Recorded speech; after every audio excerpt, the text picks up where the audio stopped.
اتوار ورځ او ملکی سیاست چې کوم سیاسي سرګرمیان دي نو په هغې خو نن ډېره خبره نشي کېدی ځکه چې کوم سیاسي ابلرځنۍ سرګرمیان دي بیا نن کوم صورتحالو د تاسو ته به خبرونه را رسېدلي چې ګاونډي ملک باندې د پاک فوج چې کومې حملې وي نو زیاتتر خبرونه او زیاتتر خبره هم د دغې په بنیاد کېږي چې د دهشتګرد ګروپونو خلاف کومه کاروایي شوې ده خو دې کې سیاسي چې کوم زمونږ سرګرمي د پاکستان هغې کې به دومره ووایو چې پرون مونږ کومه خبره کړې وه د سیاست حوالې سره چې د اختر نه پس کوم صورتحال جوړېږي دا اوسنی چې کوم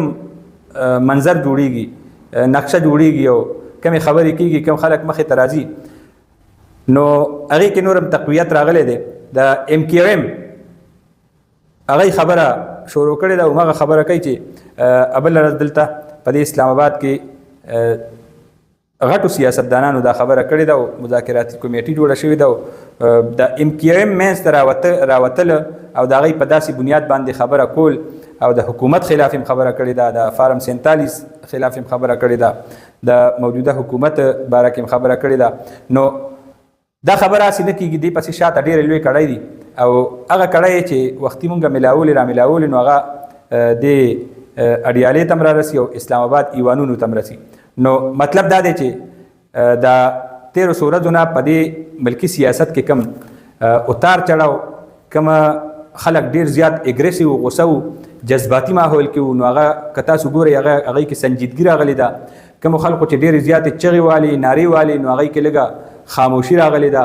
سنجیدګي راغلې ده او هغه چغې هغه په ارام شوي دي او مطلب چې پرون څه کېدل نو هغه کار نن نه کېږي د هغې اپوزیټ روان دی دغسې چې کوم سیاسي جماعتونه بالکل لا غلي ناست وو او لا اډو چاته ښکاره کېدل نه او لا د دې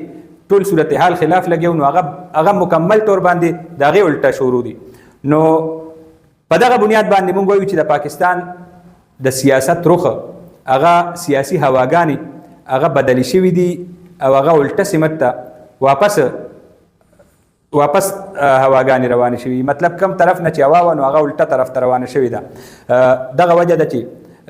ډېر زیات بدلونونه د 1300 ورځو کې مونږ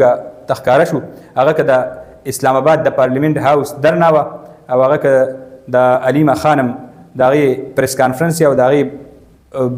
بدله شوې چې کومه رویه ده او کومې خبرې دي لا د وزیر اعلی خیبر پښتونخوا چې کوم جذباتي ماحول کې خبرې وي او کوم اعلاناتو نو هغه ټول هغې بدل کړل او یکسر نقشه هغه بدله شوې ده او نن ما چې کتل نو د MKM د چې کوم پریس کانفرنس دی نو هغې پکې هم ډېر بنیادي کردار ادا کړی دی اوس به ګورو چې دې نه پس کم قدمونه اوچتېږي او د هسپتال ته د عمران خان د راتلو او لا د اختر نه مخکې د هغه رهایي لا اختر نه پس د هغه رهایي د هغې یقیني جوړول او هغې دپاره څه پلانینګ کېږي دا به هم راتلونکو ورځو کې د ټول قوم ته مخې ته راځي مونږ چې کوم معلومات او کوم سټوریانې کوم سیاسي صورتحال ګورو نو هغه هم دغه دی هغې کې ټولې هم دغه کړی دي یو بل سره ملاویږي او ټوله دنیا هم پې خبره کوي او دا صرف پاکستان کې نه ده دې کې ډېرې خبرې بار نم دي مطلب په داسې صورتحال کې دا چې کوم د ملکی داخلي خارجي چې کوم چیلنجونه دي ګاونډي هیواد سره چې کوم د صورتحال پیدا کیږي او د جنگ صورتحال د ایران چې کوم نوې صورتحال هغه ډیولپ کیږي نو د دې ټولو اثرات هم د ملکی سیاست باندې به خامخا راځي او د هغې اثرات هغه مخکې نه ښکاره شوي دي بلکې د دې ضرورت دی چې ملکی سیاست کم ماحول دی نو دې کې د ګرمۍ په ځای سنجیدګي راشي یخوالی راشي او دا د مکمل طور باندې بدل شي او دې کې د استقامت او سټیبلیټي راشي نو هغه مونږ ګورو د 1300 ورځو نه